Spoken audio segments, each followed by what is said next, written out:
All right, and joining me today is Don Marthan, who fights Jae Hyun Park at Road to the UFC 5. That fight is this Friday, August 22nd. So, Dom, I want to start with your last fight. You know, you're a huge underdog against Yuji Ephoeviga. Was it surprising to see what a big underdog you were going into that fight? Yeah, I kind of anticipated it. I made a solid effort not to look at like the betting numbers or anything like in the lead up to the fight. But when I first got given the opponent's name and I looked, it was 11-0. I was like, oh, okay, chances are people are going to assume that this guy's going to win. Um, and look, I think it's understandable. When I watched the guy's fights, there wasn't I couldn't find anywhere that he was actually bleeding, like physically or metaphorically. Like he was doing pretty well in his fights. But I was confident from the get-go that he had never fought someone like me, and I went out there and proved that. So I was stoked. So you stayed away from the odds. You chose not to look at him. When did you find out how big of an underdog was it you were? Was it after the fact? Actually, it was I literally like fight day.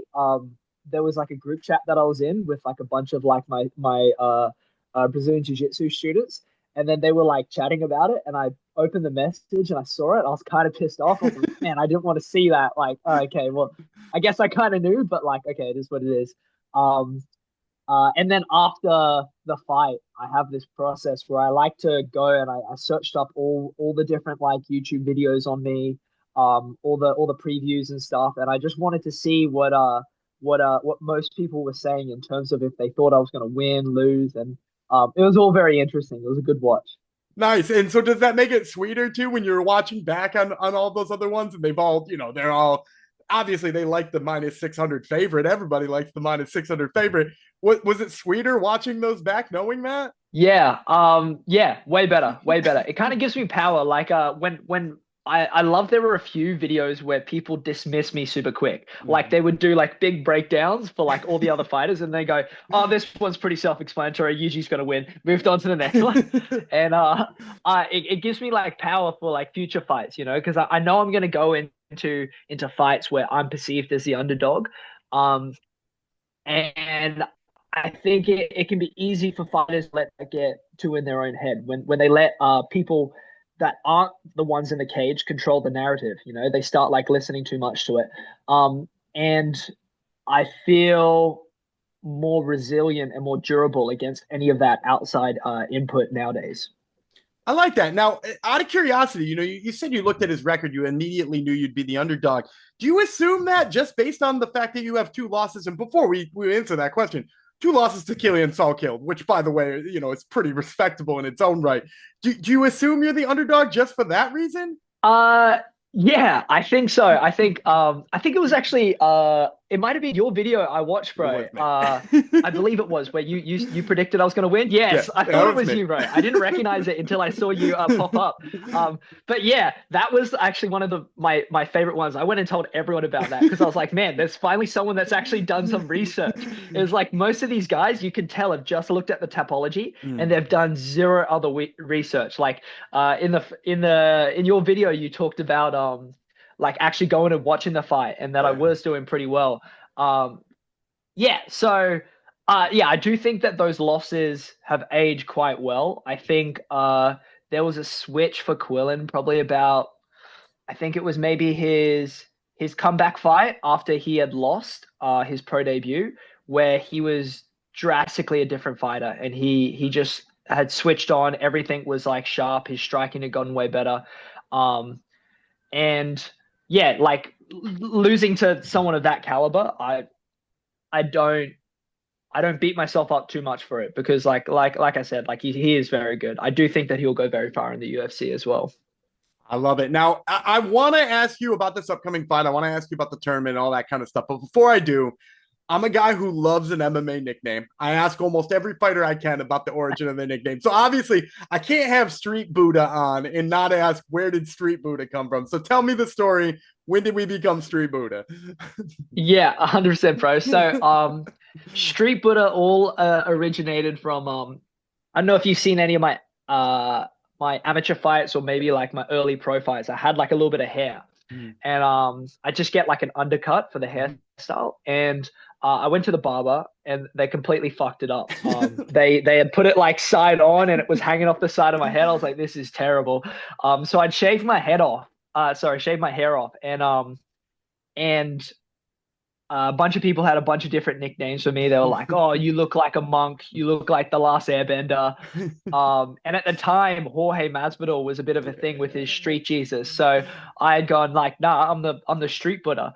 In a little moment of clarity, and the name kind of stuck. People like thought it was funny, and then they kept calling me it. And then coming back after my first loss against Quillen, um, I was very reinvigorated. Like I was super, super hyper focused in the gym because like losing just motivated me like crazy. I was like, I cannot let that happen anymore. And like some of the boys, some of my coaches kind of said like, man, like this different energy and different like attitude that you're bringing to training, maybe it's worth putting a name on it. And then they suggested the Street Buddha name. And I was like, oh yeah, like, yeah, maybe. Like I thought like maybe it was too jokey, but I feel like it hits the perfect amount for like for my personality, you know, like I'm not someone that takes myself ultra serious, but I'm also not someone who considers myself just a joke, you know, and I think it kind of works out in the middle ground there. I love it. I love it. Great origin story. Now let's talk about the tournament itself. Now, obviously, being in a tournament, it's fun, right? Because you got a bracket, you get to see all the other fighters in there. Do you find yourself as somebody who like spends too much time looking at the whole bracket? Because obviously, you got an opponent in front of you. You had it in the last round, but there's 8 fighters out there. Is it tough to not look at the rest of it? Yeah, look, I would have done in the past. After my second loss to Quillen, I started working with a mindset coach, Eric Simmons. And one of the things that we worked is kind of like saying focus on the task ahead. And that's been something that he's very much reaffirmed in me that it's not worth like going and looking at the other guys. So um yeah, in the last fight camp, I actually didn't even know anyone else in the tournament. So I was kind of like walking through Shanghai, like I'd see some guys in like Road to UFC gear, and I'm like, am I meant to be fighting that guy? Like in the later brackets, like I wouldn't know, like I couldn't have told you what they looked like. Um, so yeah, no, I find it's more productive to just kind of like this fight ahead of me is the only fight that exists, you know, like it lets me go into it with a mindset of like, hey, if I get seriously banged up from it, as long as I get the win, like nothing else matters. Like I'd prefer to go in there, win this fight, come out with like a horrible injury that I can't do the next fight, then go in there, lose this fight, and then like have my body be okay. You know what I mean? So like I'm always about I want to give it everything that I have in that moment. I love that. I love that. So now, obviously, you get to focus on the task at hand, which is Jae Hyun Park. It's super easy to find film on him now because the UFC has got a recent Road to the UFC fight. So you got to see him in the first round. You got some of his previous fights. What were sort of your thoughts on him when you did reveal that was going to be your semifinal opponent? Yeah, he did really well against Jack Becker. I think I think a little bit of that was also maybe Jack didn't turn up as good as he could have done. I don't think it was all Jae Hyun Park just like having a massive improvement, although I do think he has improved. Uh, Look, I see a lot of things in his game that I think he's very good at, but lead him right into my most dangerous attacks. I think I think I'm more dangerous than him. I consider myself a lot more of a finisher. I think I'm hunting the finish a lot more in the fight. That last fight, he found his way to a finish, but again, I think partially it was him staying ready and active for opportunities, and I don't know. I think it was a little bit of Jack putting himself in some bad positions. Um, but I think I do a better job at creating those opportunities. And I also think I'm more dangerous from more positions. So I see myself finishing him in 2 rounds. Well, you pretty much stole my last question. I love to end these things with a prediction. So tell me, you said inside of 2 rounds. How specific can we get here? How do you see this one ended August 22nd? Look, I think at some point, we're going to end up in the grapple. I think he seems to be content with grappling, although I do think I'm a lot better than him at grappling. Um, I think he gets to choose how he gets finished, right? Like, I made a post about it recently on my Instagram that it's like, I don't know, some stat, four of the last 5 wins I've had the other guy cut open.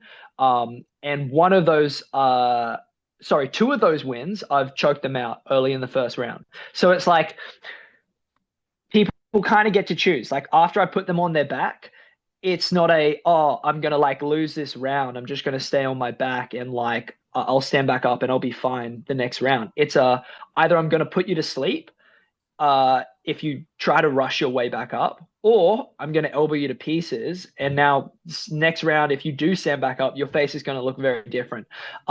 So I think he gets to choose. I could see myself TKOing him. I could also see myself snatching up a neck and putting him out. All right. Well, you heard it here first, folks. This is Ben Donmar Pham, who fights Jae Hyun Park. Road to the UFC 5. Once again, that fight, August 22nd. Dom, thank you so much for the time, man. I really appreciate it. Thank you for having me, bro.